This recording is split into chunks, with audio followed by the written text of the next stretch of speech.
bienvenue dans ce carême. Ici le thème abordé c'est l'analyse de la valeur client et l'énoncé est le suivant. Donc la société Carême commercialise des prises électriques et autres accessoires d'électricité dans la région de Nantes. Son activité s'étend également à l'installation complète d'un système d'électrique chez des particuliers mais aussi chez des professionnels, entreprises, administrations, etc. En tant que responsable commercial, vous êtes chargé d'étudier les coûts supportés par Carême, mais également les coûts à venir au regard d'un client important. L'ensemble des éléments nécessaires sont fournis ici dans le tableau suivant. Donc ici on a un tableau concernant le client Monsieur de la Mérine, donc le client important, c'est lui. Et donc pour chaque année sur donc 4 ans, de N plus 3, on a différents éléments ici. Et le travail à faire est le suivant. On doit donc calculer la valeur d'acquisition du client de Monsieur de la Mérine et calculer également la valeur de fidélisation et la valeur globale. Alors, on va laisser visible un petit peu quand même cette partie, si possible. On va faire ça comme ça.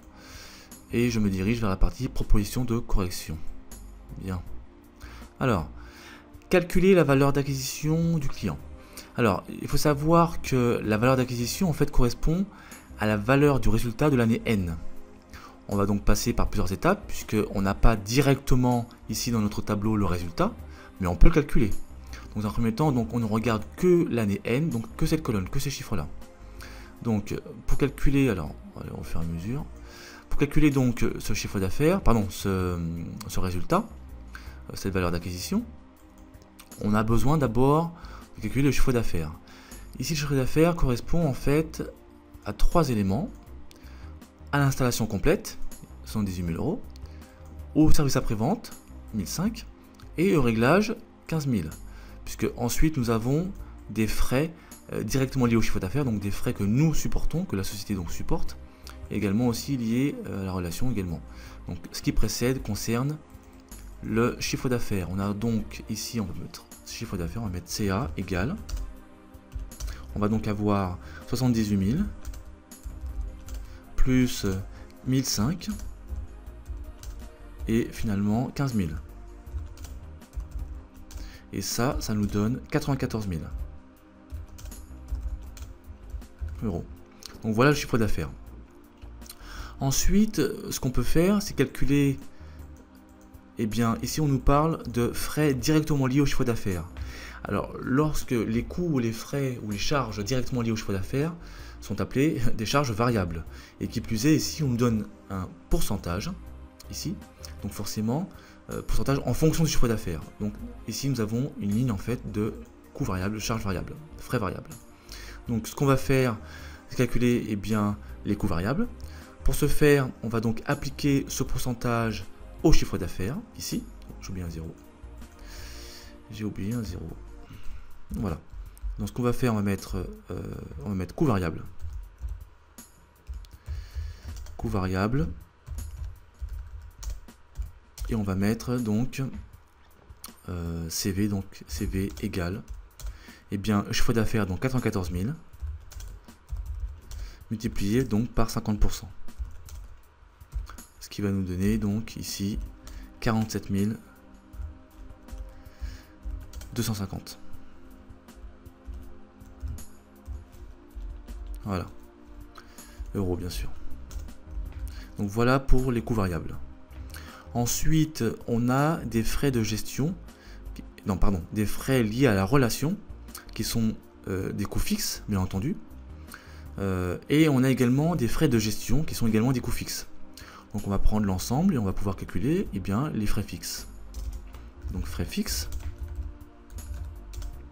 on va mettre égal. On a donc, alors je ne sais pas par contre si vous voyez bien, voilà.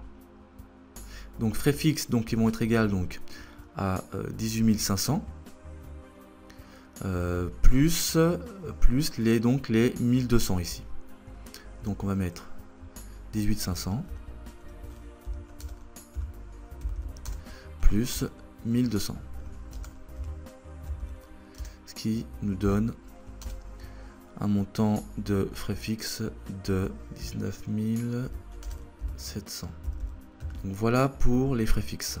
On peut donc finalement eh bien, calculer cette valeur d'acquisition qui va être en fait, alors le calcul suivant, donc on va mettre valeur d'acquisition égale. Donc ça va être en fait, eh bien, comment dirais-je, le chiffre d'affaires, on va mettre CA, moins les frais variables, moins eh bien, les frais fixes. Voilà. Et l'ensemble va nous donner donc eh bien, cette valeur d'acquisition. Donc on va mettre ici. En chiffres, ça donne. Alors, chiffre d'affaires. Le chiffre d'affaires, on l'a dit, il est de 414 000. Alors, je vais enlever ça. Voilà. Ça sera plus simple. Voilà. Donc ici, donc j'ai remis la formule ici. 414 000, donc 414 000. 94. Moins, eh bien, les frais variables ici, 47 250. 47 250. Moins 19 700 qui correspondent aux frais fixes. Et ça nous donne donc 27 550 euros, bien sûr. Donc voilà pour la valeur d'acquisition. Bien. Concernant maintenant la deuxième question, on nous demande de calculer la valeur de fidélisation et la valeur globale. Alors, la valeur de fidélisation ne prend pas en compte l'année N, justement, la première année. Par contre, elle ne prend en compte que les années futures. Ici, N plus 1, N plus 2, N plus 3. On va suivre le même principe. On va donc calculer les résultats pour chaque année, mais à partir de N plus 1 et jusqu'à N plus 3. Donc, même principe. On va donc avoir d'abord un chiffre d'affaires, ensuite des frais variables, des frais fixes, etc. Donc, même principe, mais uniquement sur les années futures. Car en fait, la valeur de fidélisation correspond à la somme des résultats futurs. Donc, faites bien attention à bien distinguer donc pour la valeur d'acquisition l'année en cours, l'année N, et la valeur de fidélisation les années suivantes. Donc voici ici les résultats futurs pour chaque année, N plus 1, N plus 2 et N plus 3. Selon le même principe bien sûr que tout à l'heure, on a donc défini le chiffre d'affaires, les coûts variables, les frais fixes, d'accord, et par différence on trouve donc ces montants-là. Donc le total du résultat futur, donc ce qu'on va faire, ça. Donc le total donne 7700. Donc voici le total des résultats futurs et qui correspond bien entendu donc à cette fameuse valeur de fidélisation. Donc on va mettre que la valeur de fidélisation est de 7700 euros. Donc voilà pour cette première partie donc de cette deuxième question. Il nous reste à calculer donc la valeur globale. Et bien la valeur globale n'est que le cumul en fait de la valeur comment dirais-je de fidélisation, ici 7007, et la valeur d'acquisition. Donc on va mettre valeur globale est égal donc à valeur d'acquisition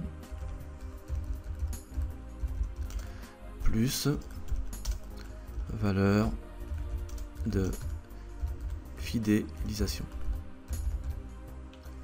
Donc on va mettre valeur globale donc égale, et bien ça va nous faire ici 27 750, 27 550 plus 7700, et ça nous donne 35 250.